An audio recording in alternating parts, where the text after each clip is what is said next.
You don't know anyone's story better than they do. For those of you who follow me on social media, know that I've been dealing with a pinched nerve in my back, which has caused pain and numbness and weakness, and a lot of challenges walking. And for the past 2 months, there's been an elephant in the room. This thing.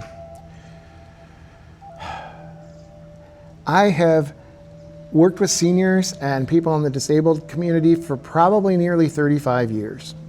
And I've seen how frustrating it is when our bodies don't work the way we want to and when mobility becomes a challenge.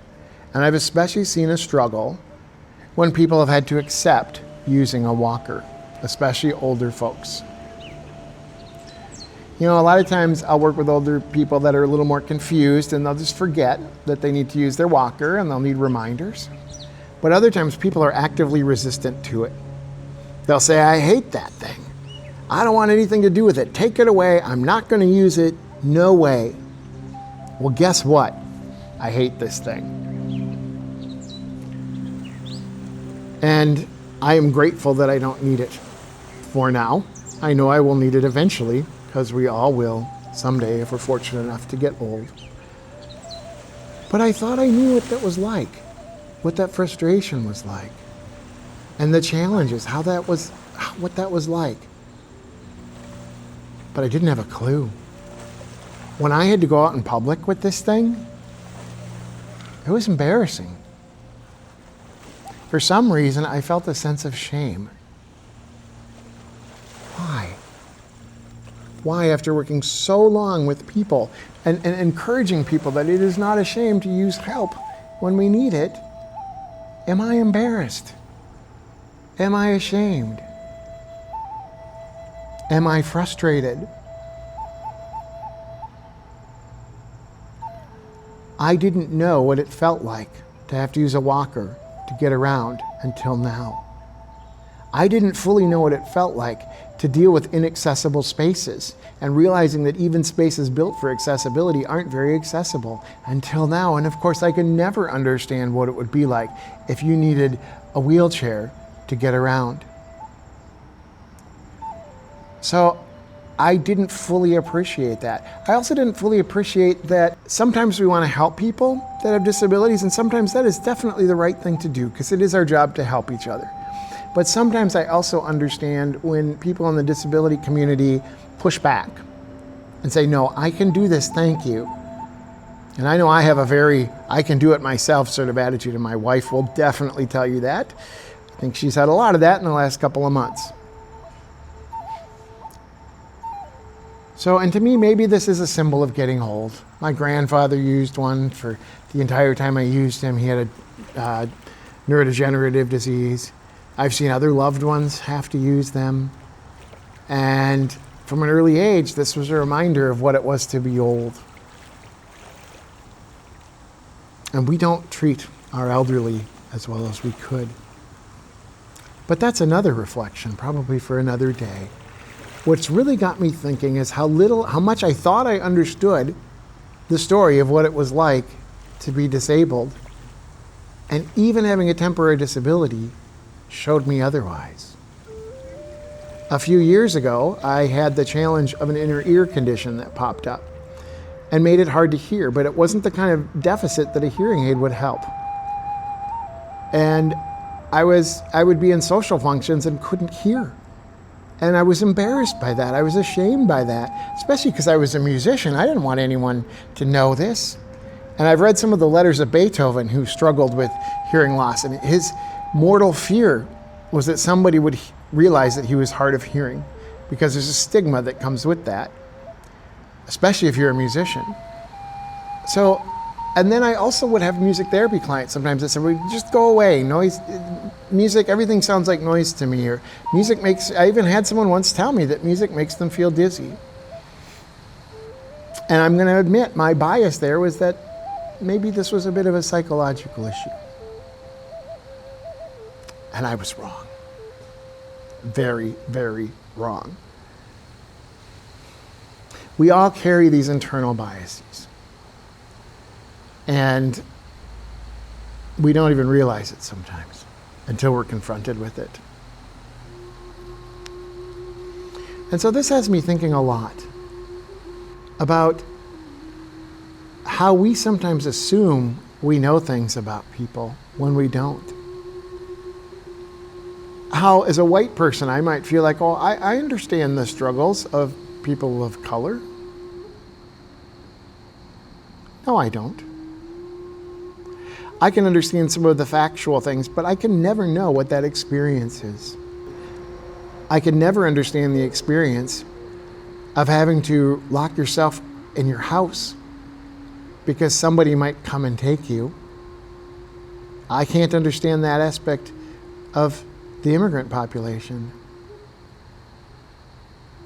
And I felt like for a long time that I understood a lot of the struggles and things that the LGBTQ community went through. I had friends who were in that community, but when I went to seminary, when I went to UTS, I was actually suddenly surrounded by people that were in that community. People that were gay, lesbian, trans, non-binary, self-identifying as queer. And I realized very quickly, I didn't know anything. And somehow I thought I did.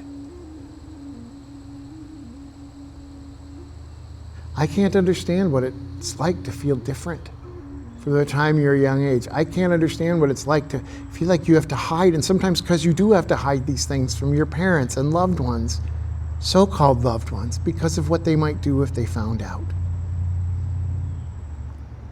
And when it comes to the trans and non-binary community, I hear so many people that think they know their story better than they do.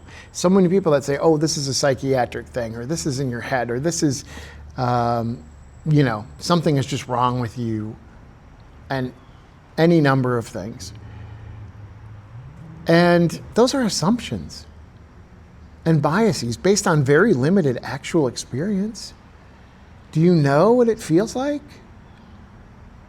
to not have your gender feel like it fits at one pole or the other? Or to feel like you are the gender on the opposite pole of who you are? Can you really know what that feels like? And I think this to me is really frustrating when we talk about these communities, is that everybody assumes they know their experience better than they do, and that something must be wrong with them and whatever, and they don't stop to realize that maybe, just maybe, their experience is different. And just maybe they know who they are. They may still be trying to figure it out, but they know who they are better than you ever will. So when somebody says that they're non-binary, we should trust that. It's not something that needs to be fixed, it's who they are. And I can't understand that, and neither can anyone else who is not non-binary. I can't understand the experience of being trans, because I'm not. I can understand being bullied for not wanting to conform to gender norms, because I refused to do that as a kid. But again, that's not the same as identifying as a different gender or somewhere in between. So, many things come to mind here, but may we treat our elders with the respect and love they deserve. May we try our best to have compassion and empathy for what they're going through. Can we try and have compassion and empathy for the immigrant among us who is afraid? For Black folks who feel that they are targeted and who are being targeted, for Indigenous communities and all of the struggles that they have been through and continue to deal with. And yes, our LGBTQ community. Can we learn? Can we grow? Can we have humility to understand that they know their story better than we ever will? May we learn to listen to each other's stories. May we learn to reserve judgment. May we learn to be curious.